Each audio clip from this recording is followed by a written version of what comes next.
Hello everyone. इस video में हम लोग डिस्कस करेंगे वो सारे रीजंस जो हम कह सकते हैं कि हमारी बैड हैबिट है। बैड हैबिट पढ़ाई से रिलेटेड, राइट? तो बहुत सारे ऐसी चीज़ें हैं जो हमें पता नहीं होता है, but they are not good, they are not appropriate, because उससे हमें लॉन्ग टर्म में कोई बेनिफिट नहीं होता है।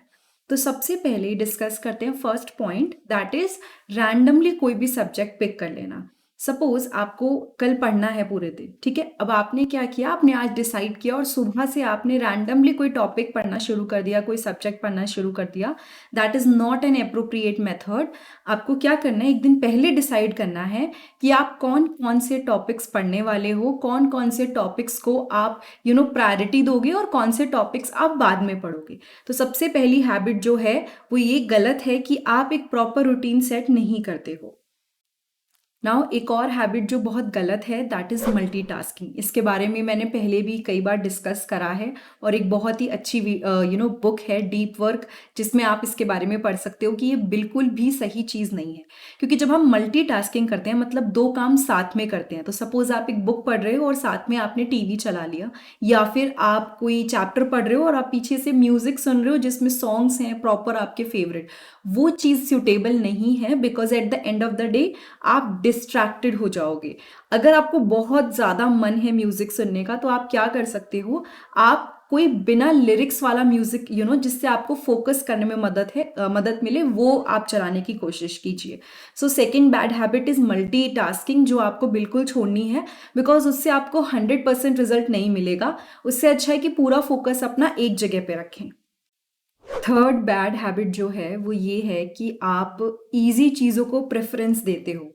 लाइक सपोज आपको 4 टॉपिक पढ़ने हैं और उन चारों टॉपिक में 2 इजी हैं और 2 हार्ड हैं, तो पहले आप सबसे पहले इजी पढ़ोगे, उसके बाद आप हार्ड पढ़ोगे।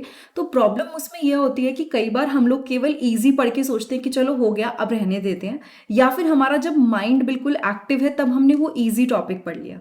उसकी जगह आप क्या कर सकते हो, जो डिफिकल्ट आपको लग रहा है या आपको लगता है जिसमें आपको बहुत मेहनत लगेगी, वो डिफिकल्ट टॉपिक आप पहले पिक कीजिए, एंड इजी टॉपिक तो आपका जब मन नहीं होगा आप तब भी कर पाओगे। तो थर्ड हैबिट जो गलत है वो यही है कि इजी को प्रेफरेंस देना, बट एक्चुअली यहाँ पे इजी को प्रेफरेंस देने से अच्छा है कि हार्ड टॉपिक को पहले आप पिक करें, उसके बाद आप किसी इजी टॉपिक पे जाएं जिससे आपके लिए पढ़ना आसान हो जाए। एक और बैड हैबिट जो हमारी स्टडी हैबिट होती है वो ये होती है कि हम लोग एक्टिव मोड में पढ़ाई नहीं करते ना। इसको ईजी तरीके से समझाने के लिए, सपोज आप रीड कर रहे हो बट आप उस चीज़ के बारे में सोच नहीं रहे हो, you are not actively studying about it. आपने पढ़ाई करी, हाईलाइट किया, but you are not thinking about it. तो वो एक्टिव मेथड जब तक आप यूज़ नहीं करोगे तब तक आपको समझ में भी कम आएगा और जितना आप पढ़ रहे हो उसका रिजल्ट भी आपको कम मिलेगा। तो एक्टिव स्टडी टेक्निक के लिए कुछ 2-4 मेथड्स हैं। जैसे कोई भी चीज़ आप प्रैक्टिस करते हो तो आपका माइंड एक्टिव मोड में आ जाता है, क्योंकि आप उस चीज़ का सोल्यूशन निकालने की कोशिश कर रहे हो। तो कोई भी असाइनमेंट शीट जिससे आपका वो टॉपिक प्रिपेयर हो रहा है, उस पर फोकस करिए। दूसरी चीज़, आप अपने किसी फ्रेंड को भी पढ़ा सकते हो। तो जब आप किसी को एक्सप्लेन कर रहे होते हो तो आप उस चीज़ के बारे में सोच रहे होते हो, and that is an active method जो आप यूज़ कर सकते हो। क्योंकि अगर आप उस चीज़ को पढ़ाओगे या फिर सिर्फ पढ़ोगे और उसको सोचोगे नहीं, वो आपके लिए यूजफुल नहीं रहेगा। एक और जो बैड हैबिट होती है वो होती है बहुत ही कंफर्टेबल होके पढ़ना।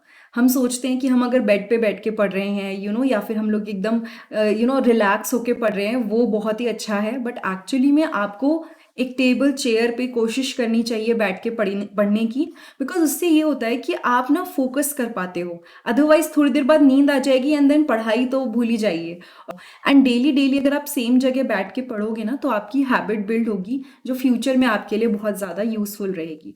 सो नाउ ये कुछ पॉइंट्स थे जो मैं आपको, अगर मैंने एनालाइज करा है या पढ़ा है कि हमारी बैड हैबिट्स में कंसिडर होता है पढ़ाई की। आपको अगर ये वीडियो अच्छी लगी तो फटाफट से चैनल को सब्सक्राइब कर दीजिएगा, वीडियो को लाइक कर दीजिएगा, एंड अगर ऐसी वीडियोस और देखनी है तो कमेंट सेक्शन में टॉपिक लिखिए, I will try to make a video over that. Thank you so much.